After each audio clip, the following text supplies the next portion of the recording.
Some of the greatest books ever written are inherently flawed. They lack one critical element which makes them paradoxically imperfect. On one hand, they often are brilliant, insightful, belletristic examples of the human condition in myriad poignant expressions. However, the other side of the coin is that they are inaccessible. The average everyday reader isn't likely to ever pick up a book like Ulysses, and if they do, they're highly unlikely to finish it.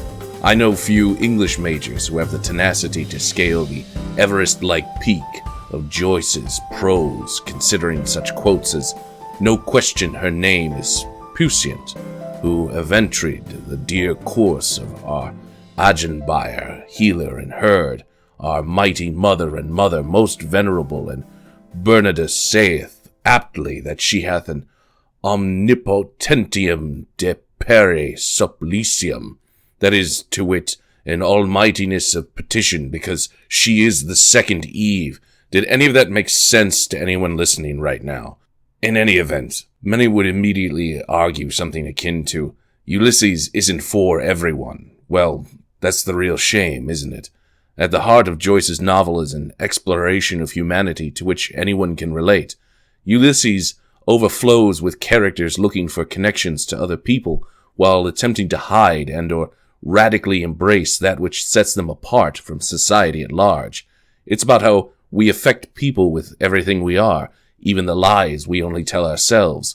The significance of the novel's humanity far outweighs the artistic devices it employs, and I dare say the same is true for other mountain-esque books like Gravity's Rainbow or Infinite Jest. These are all novels about the human condition told with such depth and poetry as to make them life-changing experiences. Yet the difficulty inherent in reading these novels makes them inaccessible to a wider audience.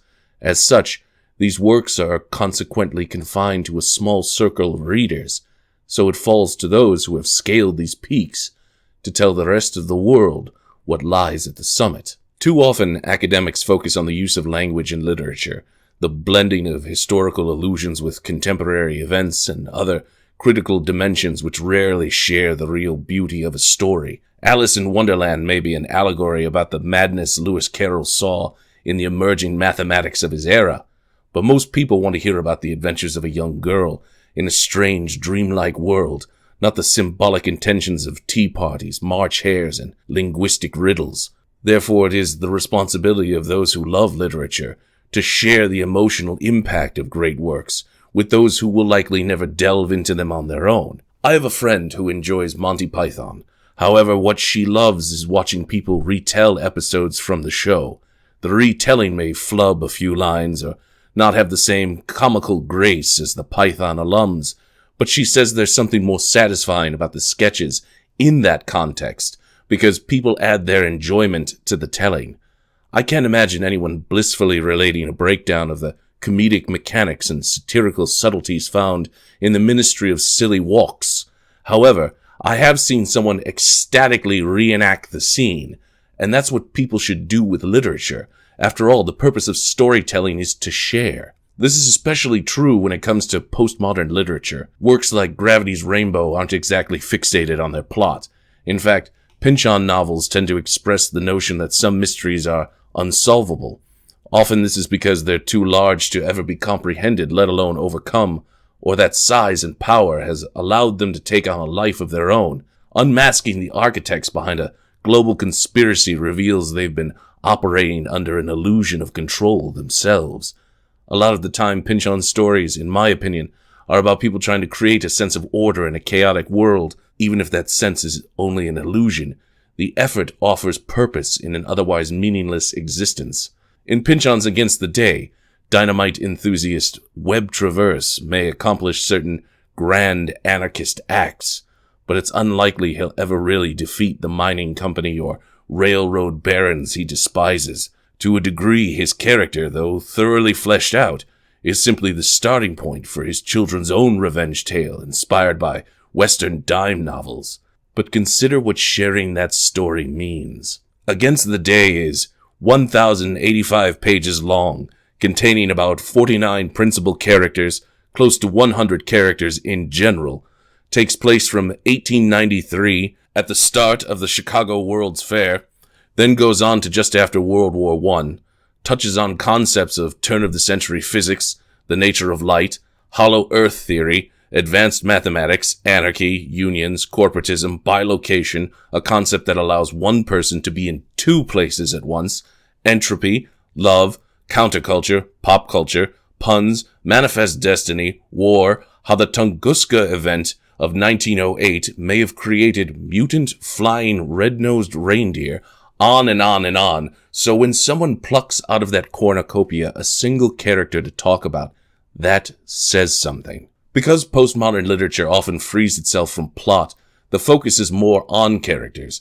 This provides an opportunity to explore them in depth, not just to create a fleshed-out three-dimensional representation, but to show something truly human. Yes, sometimes there's surrealism, extraordinary, dare say, mystical events.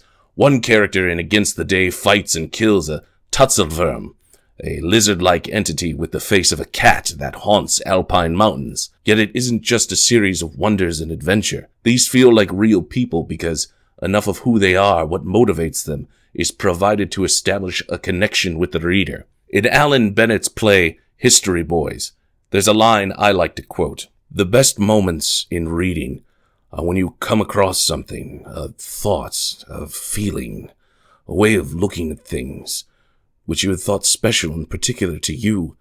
Now here it is, set down by someone else, a person you have never met, someone even who is long dead, and it is as if a hand has come out and taken yours. That hand reached out several times while reading Against the Day. Still, it doesn't always take 1,000 pages to craft a relatable human character.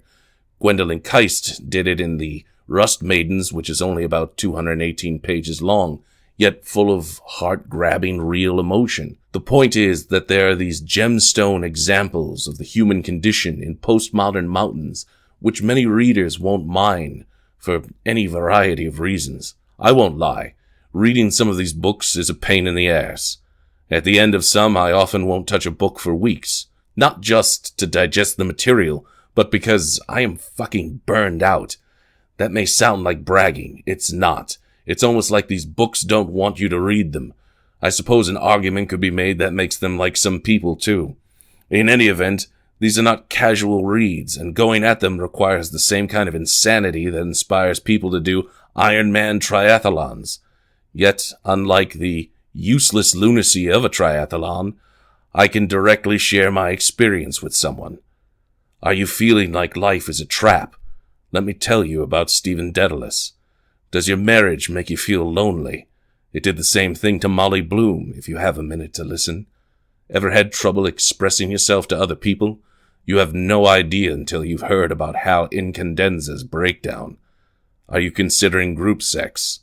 I have characters from almost every Pynchon novel to tell you about.